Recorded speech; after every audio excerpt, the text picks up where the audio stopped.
ఎడా పెడ తోడ మెడ తేడా లేకుండా నరికినా. అయితే ఏంద్రి ఇప్పుడు?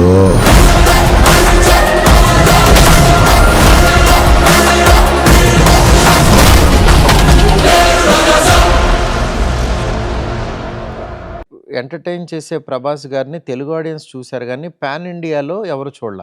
మీరు సినిమా నుంచి బయటకు వచ్చిన తర్వాత ఈ సినిమాలో ఉన్న ప్రభాస్ గారు కొన్ని సంవత్సరాల పాటు గుర్తుంటారు.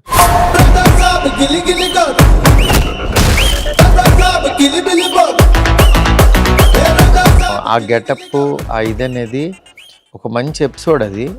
అది నాకు తెలిసి ఇండియన్ స్క్రీన్ మీద అయితే అలాంటి ఎపిసోడ్ రాలేదు.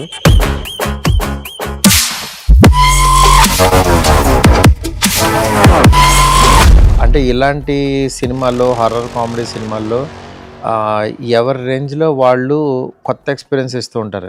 ప్రభాస్ గారు సినిమాలో అలాంటి ఎపిసోడ్ పడితే అది ఎంత యూనిక్గా ఉండాలి, అది ఎంత ఎంటర్టైన్ చేయాలి, నెక్స్ట్ ఆడియన్స్ ఆ ఎపిసోడ్ గురించి మాట్లాడుకోవాలి అని అంటే అది ఎంత కొత్తగా ఉండాలనే దాంట్లో గెటప్ కానీ, హెయిర్ కానీ, ఆయన స్టైల్ కానీ, అవన్నిటి మీద ప్రాపర్ స్లాంగ్ కానీ, ఆయన మాట్లాడే విధానం, ఆయన స్వాగ్ ఒకటి ఉంటుంది.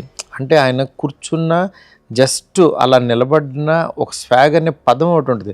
అట్లాగా ఆయన చైర్లో కూర్చున్న పద్ధతి, ఆయన ఇచ్చిన డీటెయిలింగు, అది మీరు మామూలుగా ఎంజాయ్ చేయరు.